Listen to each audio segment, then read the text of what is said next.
中国也是一个激光武器研制的领先国家，我们的陆地激光炮已经在珠海正式展出了。那么洞拐腰上有没有装激光炮，是不是在发射高能激光，澳军飞行员是不敢用自己的2个眼珠来做实验的。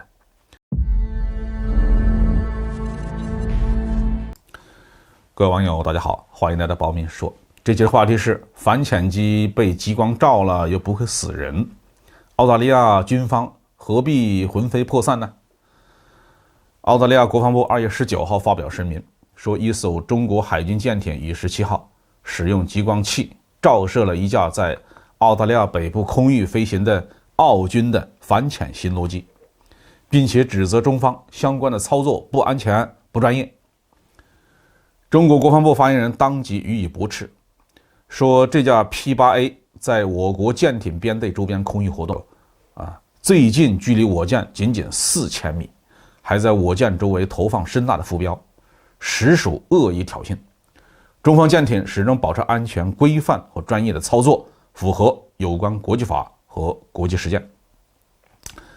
不同阵营的飞机战舰在公海上相遇，说不得要有一番斗智斗勇呢。这个时候比拼的不仅仅是技术，也有军人的斗争智慧。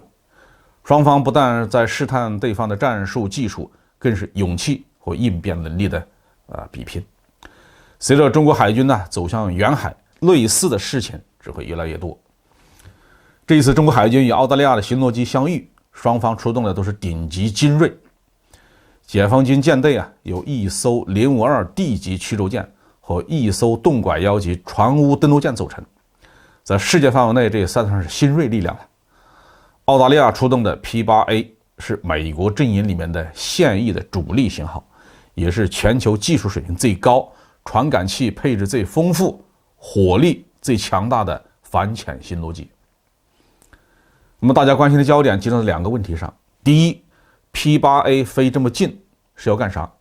第二，解放军用激光器照射它合适不合适？P8A 除了反潜设备之外，还装载了灵敏的可见光红外雷达传感器，同时具备比较强大的电子侦察能力，从远距离上就能够清晰地拍摄052D 这个级别的战舰。不过越近拍照就越清楚，近距离的拍摄可以看清楚052D 上面的构造和装备的细节，分辨不同位置的红外信号的特征。靠得近也可以采集某些微弱的电磁信号，或者说把雷达信号采集得更加完整。这个对美国阵营来说，这些情报都是价值非常高的。至于 P8A 向附近海域投掷声纳浮标，那就是另外一种试探了。没有人知道在2艘战舰的下面是不是还有解放军的核潜艇在航行，万一发现一艘，那么不就是重大收获了吗？对解放军的战舰来说，任由 P8A 在自己头上飞来飞去，那显然是不能允许的。澳大利亚虽然是个军事小屁国，但是在美国的阵营当中却是个积极活跃的对象。在反华问题上，澳大利亚总是跳得很高。如今 P8A 用挑衅式的姿态接近解放军的战舰，必须做出足够强烈的回应。另外今后解放军舰队远海航行，核潜艇是有可能参加的。如果遇到外国的反潜飞机、水面舰艇，必须保护核潜艇，设法把反潜机撵走。在传统技术的背景下，解放军战舰可以用火炮实施警告性的射击，向 P8A 附近的空域发射夜光弹，把它吓跑。但是这种方式存在着风险呢。激光作为新概念手段，让解放军有了更多的选择。战舰上的激光一般有2种，一种是用于防空武器瞄准测距的，一种是用于战舰之间高速通信的。